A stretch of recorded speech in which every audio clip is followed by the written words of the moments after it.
कसैले भन्छ फेरि वातावरण गतिलो छैन त्यही भएर पढाइ राम्रो भएन। कसैले भन्छ विद्यालय नै गतिलो छैन बाहिरबाट सबै कुरा देखिन्छ अनि विद्यार्थीले बाहिर हेर्छ ढुङ्गाले हान्छ के गर्छ कसो गर्छ भन्ने कुरो चाहिँ जहाँसुकै यहाँ मात्रै होइन जताततै सुनिने कुराहरू हुन् यी। अब शिक्षक विद्यार्थी अभिभावक यो तीनै पक्ष नमिलेसम्म यो रिजल्टलाई राम्रो गराउन चाहिँ सकिँदैन।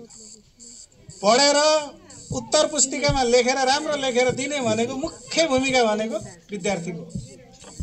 विद्यार्थीले लेखिदिएन भने जतिसुकै उत्कृष्ट टिचर होस् के अरे टपेरै आएको टिचर भए पनि त्यसो विद्यार्थीले लेख्दैन भने कसैको केही लाग्दैन।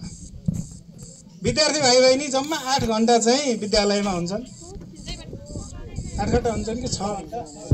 6 घण्टा 24 घण्टाको समय बाँकी कति घण्टा ल भन्नु त? 24 घण्टामा 6 घण्टा घटाउँदा कति हुन्छ? 18 घण्टा घरमा बसिँदो रहेछ। यहाँ त टिचरहरूले के गर्ने हो? बाटो देखाउने हो। हिँड्न सिकाउनु बुवा आमाले सिकाउनु भएको हुन्छ, बाटो देखाइदिनुहुन्छ टिचरहरूले। हो त्यो बाटो हिँड्न सक्नुभयो तपाईँ भने सफलतातिर अग्रसर हुनुहुन्छ। यदि त्यो बाटो नदेखाएर के अरे टिचरले देखाएको बाटोमा नहिँडेर अन्यत्र हिँड्न थाल्नुभयो भने तपाईँ बाटो बिराएको मान्छे जस्तै हुनुहुन्छ। वनमा गएर कहिलेकाहीँ बाटो बिराइन्छ होला नि, बाटो भेटाउन गाह्रो हुन्छ नि, हो त्यस्तै भइन्छ। त्यसैले सबभन्दा मुख्य भूमिका चाहिँ विद्यार्थीको, त्यसपछि अभिभावकको र टिचरको। संस्कृतमा एउटा भनाइ छ,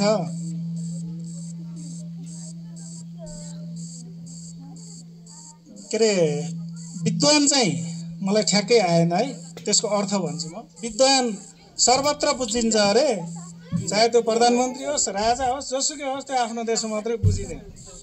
त्यो गएर पढेर विद्वान हुनु पर्यो, त्यस्तै ज्ञानी हुनु पर्यो, अरूले पनि अनुसरण गर्न योग्य व्यक्ति हुनु पर्यो के। मलाई शुद्ध लाज मर्नु भयो 2 वर्षको रिजल्ट कसैले सोधिहाल्दाखेरि म पनि सचिवको नाताले भन्नुपर्ने हुन्छ। कोहीले थाहा पाएरै भन्छन् त सचिव भएको गाउँमा त 2 वर्ष निल भएछ नि भन्छन्। अब होइन भन्न मिलेन, के गर्ने। त्यही भएर हिजो 2 वर्षका विगत 2 वर्षका नतिजाहरूलाई जित्ने गरेर कम्तीमा पनि जुन एसएलसीमा चाहिँ राष्ट्रिय प्रतिशत पास हुन्छ, गत आर्थिक वर्षमा 48% पास भएको थियो। धेरै नसके पनि कम्तीमा नि देशभरि जति विद्यार्थी पास हुन्छन् त्यति प्रतिशत पास गर्न सक्नुभयो भने हामी पनि अलिकति शिर ठाडो पारेर हिँड्न सकिन्थ्यो। पढ्ने जिम्मा तपाईँहरूकै हो, लेख्ने जिम्मा तपाईँहरूकै हो। भोलि गएर अघि नै सरले भनिसक्नु भएको छ कि तपाईँहरू यहीँ शिक्षक भएर आउनुहोस्, यहीँको प्रमुख प्रशासकीय अधिकृत भएर आउनुहोस्, तपाईँलाई फेरि स्वागत गर्न पाइयोस् भनेर राम्रो शुभकामना दिएर जानुभएको छ। लामो कुरा गरिनँ मैले पनि। तपाईँहरूले राम्रो काम गर्नु पर्यो, पढ्नु पर्यो। सबभन्दा अहिले यो पढ्ने समय हो। मैले विद्यार्थीहरूलाई देख्छु त्यहाँ होस्टेलमा बस्ने त खासै देखिएनन् होला, विशेष गरेर कक्षा 9मा पढ्ने विद्यार्थीहरू ट्युसन पढ्न आउनुभयो, त्यसपछि गएर किताब हेरेको खासै देखिन्न कि। बुवा आमाले छोराछोरी पढ्न गएका छन् भनेर सकी नसकी हलो जोतेर कसरी हुन्छ ऋण खोजेर पठाउनु भएको छ।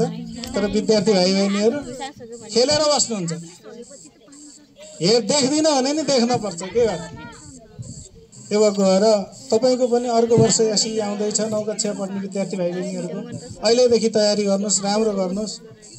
हामी जनप्रतिनिधि अनि त्यसपछि यहाँका कर्मचारी, यहाँका विद्यालय व्यवस्थापन समितिका पदाधिकारीहरू सबैलाई लाज लाग्ने खालको नतिजा नल्याउने गरेर तपाईँहरूले अध्ययन गर्नुभएको छ भन्ने पूर्ण विश्वास छ। त्यसैले आगामी दिनमा थप अध्ययन गरेर यो जति पनि यो समय छ त्यो समयलाई एकदमै सदुपयोग गरेर त हाम्रो विद्यालय निल भयो रे भन्ने चाहिँ नपार्नु होला। राम्रोसँग पढ्नु होला र भविष्यमा यही जस्तै म कहाँको मान्छे हुन त जन्मेको त यही म्याग्दी पुलाचौर हो। अहिले म कास्की बस्छु, कास्कीको मान्छे आएर यहाँ वडा सचिवको रूपमा काम गरिरहेको छु। तपाईँहरू यही उत्पादन हुनुहोस्, यहीँको वडा सचिव हुनुहोस्, तपाईँलाई अझ काम गर्न नि सजिलो हुन्छ, तपाईँले सबैलाई चिनेको हुनुहुन्छ, त्यस्तो तरिकाले पढ्नुहोस् भन्दै र हाम्रो अहोरात्र खटिएर विद्यार्थीहरूलाई ज्ञान बाँड्ने जुन भूमिका त हाम्रो विशेष गरेर टिचरहरूको एउटा माझीको जस्तै हो, खोला तारे जस्तै हो। यताबाट आउँछन्, उनीहरूलाई डुङ्गामा पारी तारिदियो, अनि त्यसपछि फेरि फर्केर आयो, अर्कोलाई लग्यो, फेरि पारी तारिदियो, त्यस्तो खालको हो। उहाँहरूले त्यो काम गरिराख्नु भएको छ। जसरी शिक्षकहरूले मेहनत गर्नुभएको छ त्यसरी नै विद्यार्थी भाइ बहिनीहरूले पनि मेहनत गरिदिनु होला, आगामी रिजल्ट राम्रो आओस् भन्ने विश्वास व्यक्त गर्दै आगामी दिनमा चाहिँ रिजल्ट पनि राम्रो आउनेछ भन्ने विश्वासका साथ सम्पूर्ण भाइ बहिनीहरूलाई राम्रो लेख्नु होला, नाप्दिनु होला। अघि नै सरले भनिसक्नु भएको छ एउटा महत्त्वपूर्ण कुरा, प्रश्न नम्बर 1 को उत्तर आएन भने अड्केर नबस्नु होला, समयको पाबन्दी हुन्छ। 2 को सबभन्दा राम्रो आउँछ भने 2 को गर्नुहोस्, 3 को आउँछ भने 3 को गर्नुहोस्, अन्तिमतिरको क्वेसन छ भने प्रश्न नम्बर यतिको उत्तर भनेर लेख्ने हो। त्यो जुन सबभन्दा राम्रोसँग आउँछ तपाईँलाई, किनकि first impression is last impression भन्छ। सुरुमा तपाईँको कपी चेक गर्ने टिचरले राम्रो लेखेको रहेछ भने त्यो 1-2टा नराम्रो लेखेकोलाई नि होइन, विद्यार्थी त राम्रो हो, सुरुमा यति राम्रो लेखेको थियो, पछि के भएर बिग्रिएछ भनेर उहाँको त्यस्तो भित्रैबाट तपाईँहरूलाई त्यो भावनात्मक माया पलाउँछ। मैले पनि 2 वर्ष जति एसएलसीको कपी चेक गरेको थिएँ त्यतिखेर पन्थक पढाउने बेलामा। अनि कपीमा चाहिँ अनावश्यक कुराहरू केही पनि नलेख्नु होला। कपीमा कस्तोसम्म भेटिन्थ्यो भनेदेखि सर मेरो मोबाइल नम्बर यो हो, जसरी नि पास गराइदिनु होला आदि इत्यादि कुराहरू पनि कुनै कुनै कपीमा भेटिन्थे।